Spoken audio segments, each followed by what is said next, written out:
Oh, England, as we expected, particularly after lunch, played really well. I thought our first 2 hours, similar to what we've seen for a lot of this whole Test series, was just as relentless a bowling as I've seen from Australian cricket. I think we had nine maidens, incredible bowling. And then, as we've sort of been waiting for throughout the series, great fight back. I thought Ben Stokes, courageous with his side.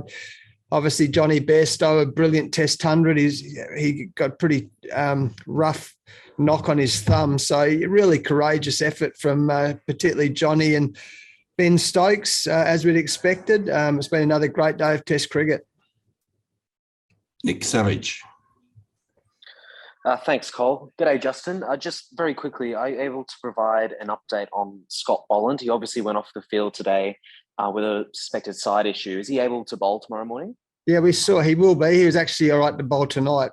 We saw that when he fell over or slipped over, he's actually, I think his elbow jammed into his side. So thankfully, it's amazing modern technology, isn't it?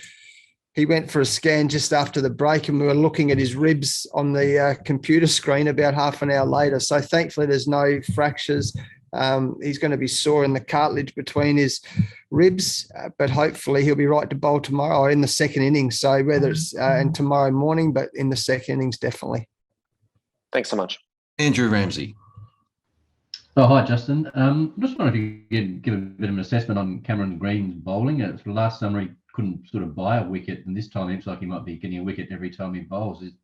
What in particular has changed? Has it been technical, mental, or? Yeah, Andrew, he's only a very young player, and I was very fortunate to coach him at West Australia when he was 16 years old, and we could see. I always felt he's growing a lot taller, but I always felt he was a tall version of Sean Pollock. His young action looked that way. He's got a massive upside in all his cricket. I mean, you've seen not only with his batting and bowling, the way he fields in the gully, he's an amazing athlete, but. I think last year, because he'd come off a couple of stress fractures in his back, he was thinking probably more about his bowling action or technique than he was about taking wickets. So, and again, it's a bit like a young batsman. When you start thinking about your technique, you stop watching the ball, and he's got a bit more confidence in his body now.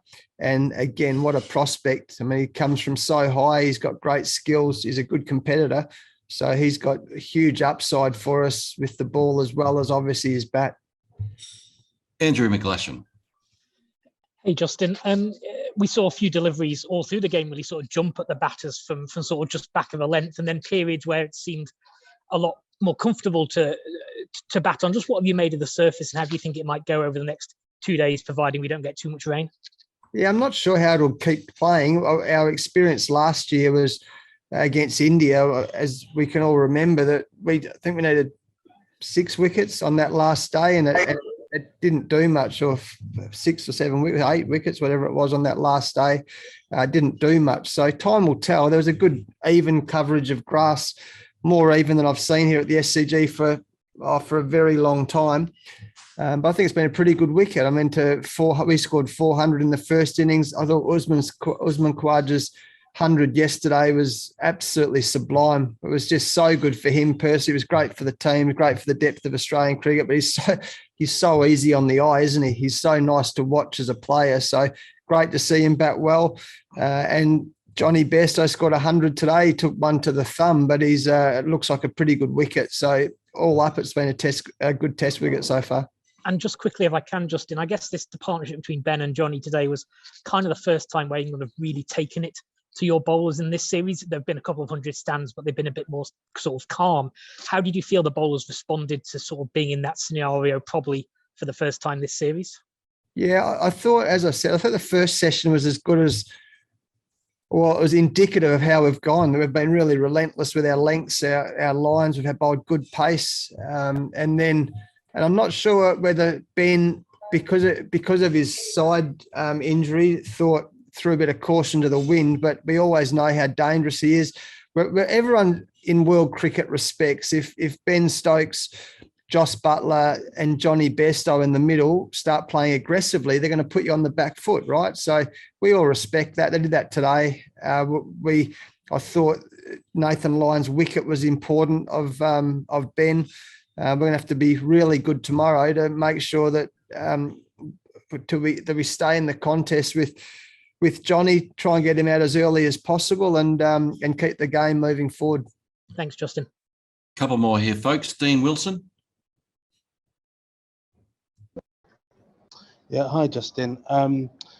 Correct me if I'm wrong, but when you came into Test cricket, you had a bit of a baptism of fire against the West Indies, Ian Bishop, guys like that. I just wondered, from an opening batter and an experienced position as yours, have you got any words of encouragement for Haseeb Hameed and Zach Crawley, who are obviously kind of facing a bit of their own fire and brimstone at the top of the order?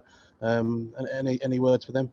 Well, I think they're both really good players. Technically, they're really good players. I was very impressed today with some of the cover driving. He's a tall man, but some of his cover driving, he looked like he wanted to play the pull shot, which are good signs. I mean, they're good tools to have to be successful in Test cricket. Hameed the same. I think he looks like, technically, we watched a lot of him leading into this series. He looks like a good young player. And what I like about him is, I mentioned to David Gower this morning in the press that I've just been watching how hard he works on his game. He's constantly in the nets. He's constantly, the other day he was facing in the nets and he was on the bowling machine. He was playing some short stuff. He was out in the middle. He's running around fielding. So he's obviously got a good work ethic. So if they keep working hard, and there's no doubt they've got some talent, there's no reason they can't be successful at this level. Two more here, guys. We'll go with Robbie Forsyth and we'll finish off with Ben Horn. G'day, Justin. You talked a little bit about the bowling attack today. I was just wondering, what about Pat Cummins in terms of sort of how he fared? It was one of the, I suppose, tougher days that he's had since taking the captaincy, and just in terms of like pushing the game forward, like the challenge that he faces if there is a little bit more rain around these next 2 days. Yeah, look, he's got good support around him, and it was probably certainly not the first session, as I said, was absolutely brilliant bowling. I mean, it was brilliant Test cricket, and England had the better of us for the second two sessions. So that'd be good for Pat. That'd be great for his captaincy development. It can't always be rainbows and butterflies, as he's probably found so far, but yeah, I mean, it'd be good for his development. And he's a cool head. We spoke after the game. We'll talk about how we're going to attack England in the morning. But he's so far he hasn't put a foot wrong, and I don't think he has today either. Thanks. Last one here, guys. Ben Horn. Hey, Justin. Usman's big 100 yesterday. I mean, does that give you guys an interesting conversation before Hobart, or do you feel that the positions of Head, Harris, Green are all locked in?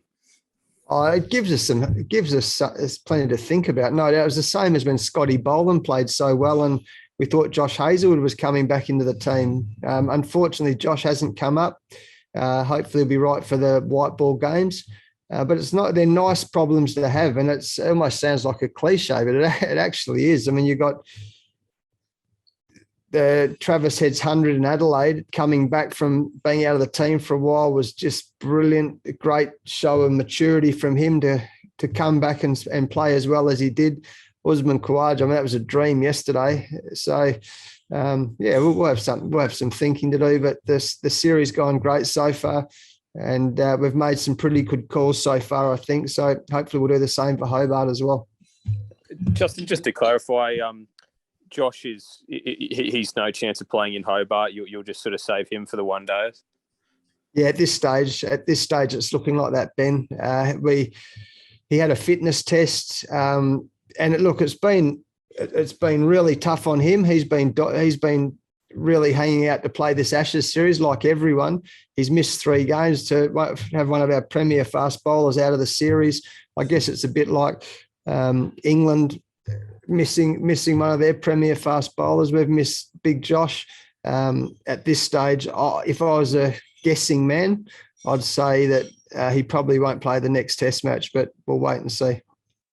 And just in 2 or 3 words, Justin, would Jai be in contention though for Hobart? Would Jai still be a chance? Yeah, definitely. Well, remember, it's a pink ball Test match as well. So to have guys like Michael Neser and Jai both played the pink ball test, a successful pink ball test when Paddy Cummins and Josh were out. So they're both going to be in contention. So, yeah, I mean, it's exciting to have these options, isn't it, with a couple of our players going down. Awesome. Thanks, guys. And thanks to JL for coming along tonight. We'll catch you tomorrow, guys. Thank you. Thank you. Thanks. Cheers. Thank you.